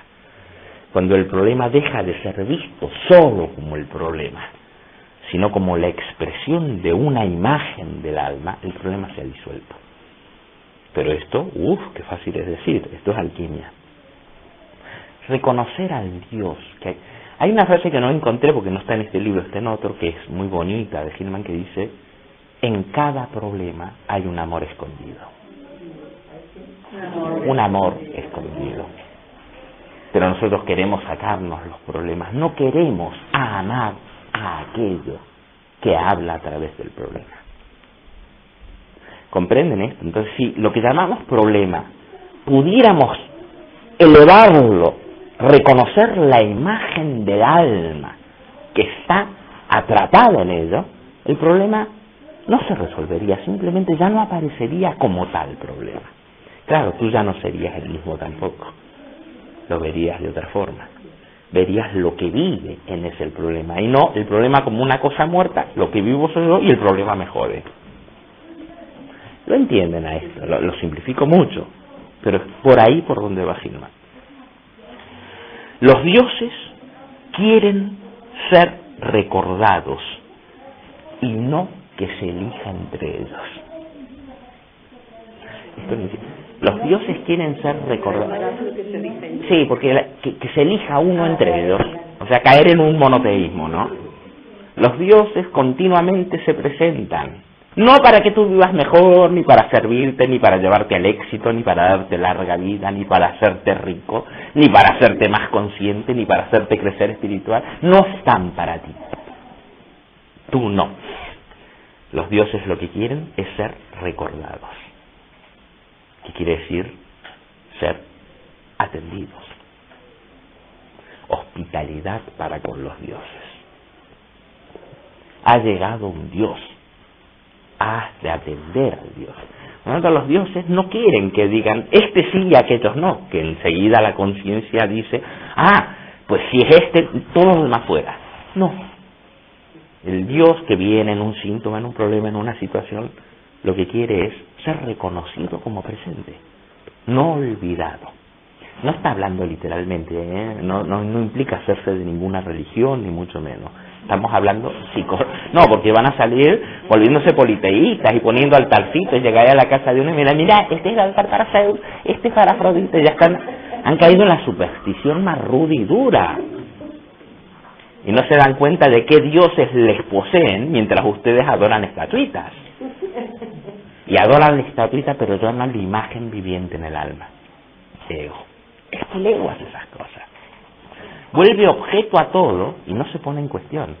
Lo otro quita seguridad. Claro, el mundo ya no, la vida ya no lo puedo hacer yo. Está en medio de una danza del misterio de los dioses. Claro, esto relativiza mucho. Esto da miedo porque ¿quién quiere seguridad? Otra vez, ¿no? Bueno, y el ego es especialmente emisario de un tipo de Dios, no hay Dios, porque el ego también es la personificación de un Dios, de uno entre otros, que se caracteriza por decir, no hay más que yo, el Dios del monoteísmo en todo caso. O sea que también hay un Dios en el ego. Cuando ves eso, también te vuelves humilde, porque te das cuenta de que tú, que creías que eras tú, eras empujado por uno muy poderoso, entre ellos Saturno, por ejemplo, que fue el que en Freud aparecía como el super yo, lo que tengo que ser, lo que debo ser, etcétera. Eso no eras tú, te tiene atrapado. Cuando te das cuenta de que no eres tú que quiere crecer, sino que estás en la compulsión porque te sientes culpable, entonces ya dejas de ser el ser libre que elige crecer para ser el ser torturado que se obliga a tener que mejorar. No hay ninguna libertad. Mira cómo cambia el cuentito, ¿no? Yo quiero crecer no me queda más remedio que ver la vida como un crecimiento para pagar la culpa de ser tan malo, o de estar tan equivocado, o de ser tan ciego, lo que sea, ¿no? Sí. No, pero es que es cierto, ¿no? Dice, finalmente, eso tiene que ver con psicologizar, el dehumanizar o hacer alma es restablecer el mundo, no mi mundo, el gran mundo, y esto habla de los grandes procesos que aquejan al mundo. ¿Qué me importa mi cambio ecológico? A mí me importa que Juanita venga esta noche, que tenga mi cuentita, que me den los beneficios. Sí, bueno, el cambio climático, te importe o no te importe, está y hará estragos en tu vida. Pero nadie quiere. Estos son los años de cristianismo, dice. El cristianismo, con su negación del mundo, como algo sin valor, ha generado individuos que solo buscan su provecho, porque no les importa el mundo. Les importa lo que saquen del mundo. Tremendo esto. Mientras que Platón insistía en que hemos venido llamados y que estamos aquí porque nos ha traído el mundo que nos necesita, los cristianos han hecho del mundo un lugar de paso para el saqueo. Esto ya lo decía Nietzsche, donde hay creencia en la inmortalidad, esto quiere decir, me importa un pepino todo lo demás porque yo paso por todo y sigo de largo. Bueno, muy crudo, pero esto muestra una conducta que ha hecho del mundo un conjunto de recursos para nuestro uso, beneficio, disfrute y abuso. No algo que cuidar, porque es material, pasa. Nosotros somos inmortales, supuestamente, ¿no? Rehumanizar es volver a darle al mundo el alma que ha sido negada. Es decir, la perspectiva que revela en el mundo otro mundo que no se puede aparecer en la perspectiva literal, natural, biologista, cientifista, que son perspectivas egoicas. Entonces dice, detrás de esto lo que hay es una liberación de toda moralidad. Es decir, la perspectiva antropocéntrica es una perspectiva moralista. Quiero decir, nadie es culpable, ni nadie es responsable, sino que todo el mundo está en posesión de uno u otro Dios. ¿Se entiende esto? Por lo tanto, no se trata de coge la bayoneta y salva al mundo, ¿sí?, aunque Dios hay ahí, sino de descubrir a qué Dios has estado sirviendo mientras te creías dueño de tu vida. Con el reconocimiento de los dioses, no implica una tarea, implica y esto es parecido a Heidegger, un dejar ser al ser, que empieza a revelarse como no se puede revelar mientras uno está en el centro. El cristianismo es característico, por poner el ego en el centro y ser monoteísta, de transformarlo todo en una conquista o en una derrota. Todo. Y entonces nos orientamos hacia el mundo como algo que o tenemos que salvar o tenemos que perder, pero que nunca dejamos ser. ¿Se entiende esto? Por eso él habla tanto de la necesidad de una visión politeísta, no literal, porque si se reconoce los dioses en todo, lo humano se achica. No es que pierda importancia, simplemente es un rincón. Y ahora resulta que lo que hay en todo lo demás importa. Habla con sus términos. Por ejemplo, querer salvar el mundo para salvar a nuestros hijos, todavía habla de la falacia antropológica.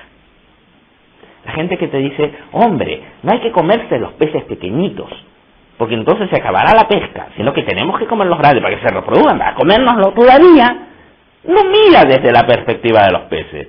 Los peces siguen siendo un recurso que tenemos que cuidar porque nosotros lo necesitamos. ¿Comprenden que sigue habiendo una falacia antropológica? Nos decimos, tenemos que cuidar la tierra para que nuestra especie siga dominando. La tierra sigue valiendo verga. La tierra sigue siendo una cosa para explotación. Esto que parece tan abierto al mundo, ya está mirando desde un mundo muerto. ¿Sí? Bueno, aquí